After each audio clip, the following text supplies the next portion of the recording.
Hello everyone. क्या आपको पता है कि एक बार किसी ने कहा था अपनी लाइफ को ऐसे जियो जैसे कि आप कल मरने वाले हो, और अपनी लाइफ में आप नई नई चीज़ों को ऐसे सीखो जैसे कि आप हमेशा रहने वाले हो। यानी कि आप सीखने के टाइम पे ऐसा सोचो कि आप हमेशा रह के इस चीज़ का यूज़ करोगे। और आपको पता है ये किसने कहा था? तो ये बात कही थी हमारे फेमस महात्मा गांधी ने। महात्मा गांधी का नाम किसी को बताने की ज़रूरत नहीं है कि वो कितने फेमस हैं, लेकिन आज हम ये सब क्यों डिस्कस कर रहे हैं? क्योंकि आपको पता है आज गांधी जयंती है। गांधी जयंती के इस मौके पर आज हम लोग कोशिश करेंगे गांधी जी से जुड़ी हुई कुछ बातें जानने की और एक शॉर्ट इंट्रोडक्शन जानने का। ये भी कोशिश करेंगे कि बेसिक नॉलेज उनके बारे में हमें पूरी तरीके से मिल जाए। तो चलो स्टार्ट करते हैं। गांधी जी के बारे में अगर ये कहा जाए कि हिस्ट्री में होने वाले जितने भी लीडर्स हुए उनमें से गांधी जी का रोल बहुत अहम था। उनको एक इंस्पिरेशन के रूप में देखा जाता था।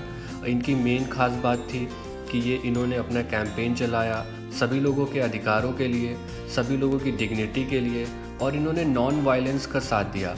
यानी इन्होंने अहिंसा के पथ पे चलते हुए अपने कैंपेन को आगे बढ़ाया था। गांधी जी को हम जानते हैं कि फादर ऑफ द नेशन के नाम से भी जाना जाता है। और गांधी जी के बारे में आप ये कह सकते हो कि इनका पूरा नाम मोहनदास करमचंद गांधी था, और उन्हें लोगों के द्वारा महात्मा के नाम से पुकारा जाता था। तभी से उनको हम महात्मा गांधी के नाम से जानते हैं। अगर इनके बारे में और कुछ बातें हम कहें तो इनका रोल था आज़ादी की लड़ाई में, और इन्होंने आज़ादी की लड़ाई में जो स्ट्रगल किया है उसे कोई भी भुला नहीं सकता।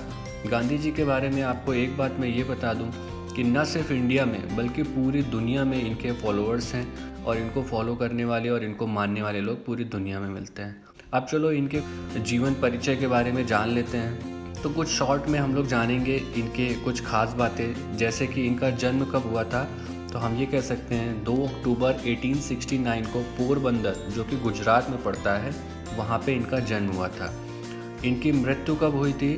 तो इनकी मृत्यु हुई थी 30 जनवरी 1948 को, जो कि 78 ईयर्स के तब थे। और ये कहाँ हुई थी? ये दिल्ली में हुई थी। यानी 30 जनवरी 1948 को इनकी मृत्यु हुई थी। कॉज ऑफ डेथ यानी इनके मरने की वजह क्या थी? तो वजह थी इनके मरने की असैसिनेशन, यानी किसी ने इनको गोली मार दी थी, इस वजह से इनकी मृत्यु हो गई थी। इनको और कौन कौन से नामों से जाना जाता है? तो हम ये कह सकते हैं इनको महात्मा गांधी, बापू जी, गांधी जी, MK गांधी इत्यादि अलग अलग नामों से इनको जाना जाता है। इनका बेसिक ऑक्यूपेशन क्या था, यानी हम कह सकते हैं पेशा क्या था? तो पेशे में हम इनके ये कह सकते हैं कि ये एक लॉयर थे पहले, फिर पॉलिटिशियन बने, एक्टिविस्ट थे, फिर इन्होंने किताबें भी लिखी, तो राइटर भी थे। तो इन्होंने लगभग सभी फील्ड में काम किया है। इन चारों में आप देखोगे तो इनका कंट्रीब्यूशन था। इसके बाद इनकी कुछ पर्सनल लाइफ की अगर हम बात करें तो इनकी धर्मपत्नी का नाम कस्तूरबा गांधी था, जिनसे इन्होंने 1883 यानी 1883 में शादी की, और जो उनकी मृत्यु 1944 को हो गई थी। इसके बाद अगर और इनके हम पर्सनल लाइफ में देखें तो इनके बच्चों का नाम हरीलाल, मनीलाल, रामदास और देवदास था। अगर इनके हम माता पिता की बात करें तो इनके पिताजी का नाम करमचंद गांधी और इनकी माताजी का नाम पुतलीबाई गांधी था। ये कुछ बेसिक जानकारी हो गई महात्मा गांधी के बारे में। आई होप अब आपको इनके बारे में काफ़ी कुछ पता हो गया होगा।